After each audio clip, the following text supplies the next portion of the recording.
आपण सहज बोलता बोलता म्हणतो बघा, कुणाचा जर ॲक्सिडेंट झाला ना, आपण सहज बोलता बोलता म्हणतो गाडी पार तुटली, गाडीचा चुरा झाला, पण तुम्हाला काही झालं नाही ना, पुण्य आडवं आलं.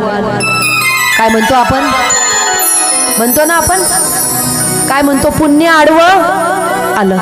पुण्य आडवं आलं म्हणून आपण वाचलो. मग आता आपण काय करतोय की पुढे आपल्याला पुण्य आडवं येईल. भविष्यात पुन्हा जर आपला भविष्यात काही कुठेतरी ऍक्सिडेंट होणार असेल तर आता आपण काय करून ठेवलंय की ते पुण्य आडवं येईल,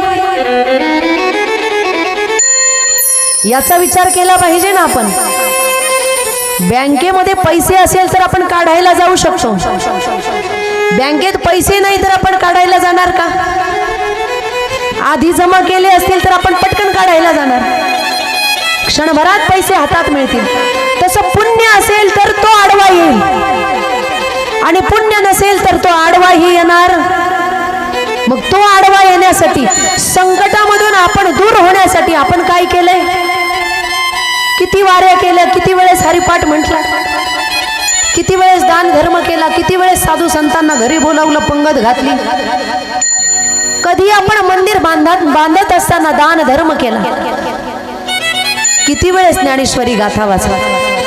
कोणी म्हणत असेल महाराज आम्हाला वाचता येत नाही, हो वाचता येत नाही ना, त्याच्यासाठी सुद्धा संतांनी एक मधला मार्ग सांगितलेला आहे. श्रवणाच्या मिसे बैसावे येऊनी. वाचणाऱ्यालाही तेवढंच पुण्य आणि ऐकणाऱ्यालाही तेवढंच पुण्य. किती सोपं आहे. मग ऐकायला येऊन बसू शकत नाही आपण. काय करतो आपण श्रावण महिन्यामध्ये? फक्त एक लोटा जल घेऊन देवावर ओतायला जातोय का? आणि तुम्हाला काय वाटतं एक लोटा जल देवावर ओतल्यानंतर तुमचा उद्धार होईल असं? एवढं सोपं आहे? एवढं सोपं असलं असतं तर ज्ञानोबा आणि तुकोबरायांनी पायी वारी केली नसती महाराज.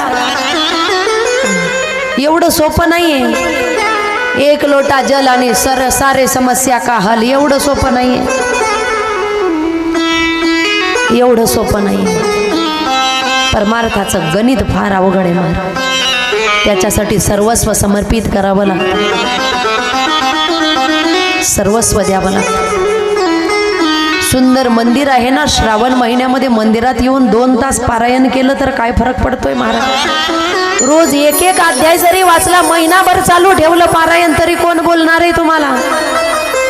दुपारचा 1 तास येऊन बसले श्रावण महिन्यामध्ये तरी सुद्धा महिनाभरात पारायण करा. जरुरी नाही काही 7च दिवसात केलं पाहिजे, होणार नाही पारायण.